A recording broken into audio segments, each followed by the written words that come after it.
샬롬. 오늘도 하나님의 말씀으로 하루를 시작하신 여러분들에게 하나님의 은혜와 평강이 충만하게 넘치시기를 간절히 축복합니다. 어떤 목사님이 농담처럼 하신 얘기가 기억이 납니다. 받은 은혜의 유효기간은 3일이다. 그만큼 하나님께 받은 은혜가 잊어버리기 쉽다는 반증이죠.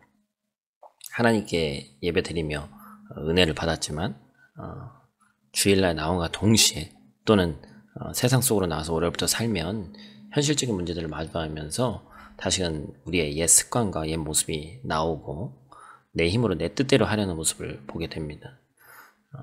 큐티나 이런 것도 마찬가지죠. 우리가 또 방학이 지나면서 방학 이전에 그 모습과는 한두 달만 안 하면 그냥 이전으로 막 다 돌아가는 거예요.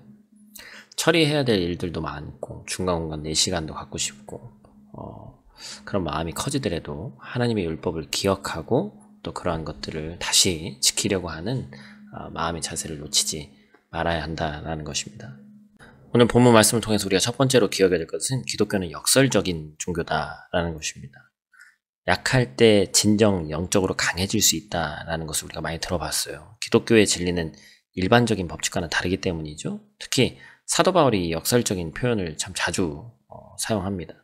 세상에 미련한 것들을 택하사 지혜 있는 자들을 부끄럽게 하신다. 고린도전서 1장 말씀에도 이제 그런 것들이 쓰여져 있죠. 이스라엘 백성이 홍해의 기적을 경험했습니다. 그들은 모세와 미리암의 찬양에 맞춰서 춤추고 기뻐하며 하나님을 찬양했죠. 그런데 홍해를 건너 광야로 들어온 후에 먹을 물이 없어서 불만과 원망이 터져 나왔습니다. 찬양이 원망으로 바뀌는 데 걸린 시간이 고작 3일이었죠. 이스라엘에게 하나님은 3일 만에 찬양의 대상에서 원망의 대상이 되셨죠. 성경을 읽는 독자들은 이스라엘의 이중성에 분노할 수 있습니다. 그러나 물이 없어서 사망을 여행한다는 것은 우리는 뭐 사실 사막이 아니어도 하루만 있어도 이건 못 살죠. 게다가 성인 남성만 60만 명, 가족끼리 한 200만 명 정도의 규모라고 얘기를 하는데 가축까지 먹을 물이 없으면 이거는 재난입니다. 충분히 원망하는 사건이라는 것이죠. 성경은 모세와 미리암의 찬양 이후에 마라의 사건을 우리에게 소개하는 이유가 있죠. 이스라엘의 연약한 믿음을 지적하기 위해서가 아니라 기적 이후에 나의 연약함을 깨닫게 하기 위함입니다. 약함을 인정하는 사람만이 하나님을 찾을 수 있기 때문이죠. 하나님과 함께하는 사람은 그래서 강합니다. 그래서 성도는 약할 때 강한 것이죠. 두 번째로 우리가 기억해야 할 것은 여호와 라파의 하나님을 우리가 기억해야 한다는 것입니다. 상처를 치료해야 새살이 돋죠. 이스라엘은 홍해 기적 3일 만에 하나님께 원망을 쏟아냈습니다. 그들의 신앙이 하나님 중심이 아닌 자기 중심이었기 때문이죠. 바른 신앙은 자기를 부인하고 십자가를 지고 예수를 쫓는 것이라고 했습니다. 자기 부인은 하나님 중심으로의 어떤 시각적인 전환을 의미합니다. 십자가는 하나님의 기쁨을 위해서 수고를 감수하는 것이죠. 예수님을 쫓는 것은 이 하나님 나라를 향한 변함없는 의지를 얘기하는 겁니다. 원망의 소리를 듣고 나서 모세가 무엇을 했습니까? 나무 막대기를 고통의 샘에 이 마라라는 곳에 던졌죠. 그랬더니 단물이 됐습니다.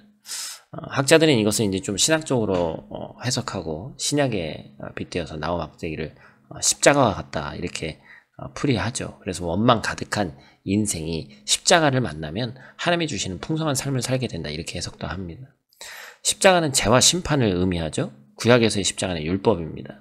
하나님은 이스라엘을 위해서 법도와 율례를 정하셨죠. 의와 죄를 구분하기 위함입니다. 법도와 율례는 오직 하나님의 말씀을 들을 때 깨닫게 되는 것이죠. 신앙은 내 생각대로가 아니라 먼저 들어야 합니다. 들음이 없는 신앙은 믿음이 생길 수 없고 우상숭배죠. 말씀을 들으며 지금껏 애굽을 뜻하는 세상의 가치관, 육신의 정욕, 안목의 정욕, 이생의 자랑으로 살았던 나를 발견하게 되는 것입니다. 이것이 바뀌지 않으면 우리의 신앙은, 인생은 쓰디쓴 마라의 샘물과 같다라는 것이죠.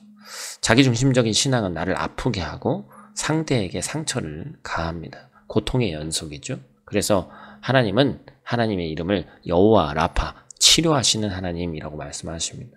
그럴 때 하나님은 우리를 큰 숲 엘림으로 인도하시는 것이죠. 그곳에는 물샘 12과 종려 남은 70그루가 있었고 신약에서는 예수님의 12제자 70인의 문도가 있었죠.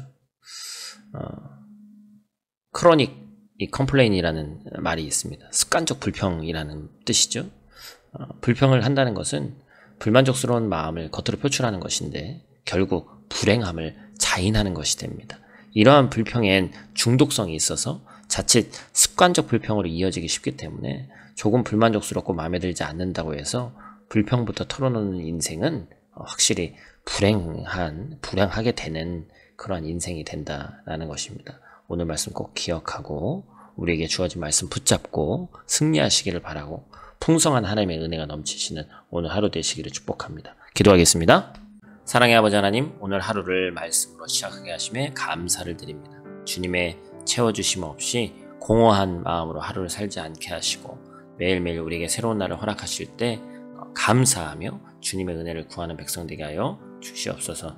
나 중심의 생활이 아닌 하나님 중심의 신앙생활을 할 수 있도록 도와주시고 오늘도 하나님의 이끄심과 채우심 그리고 치유하심을 여호와 라파의 하나님을 경험하는 우리 되게 하여 주시옵소서. 오늘 하루도 눈동자와 같이 지키시길 원하며 우리의 구원자 되신 예수님 귀하신 이름으로 기도드립니다. 아멘.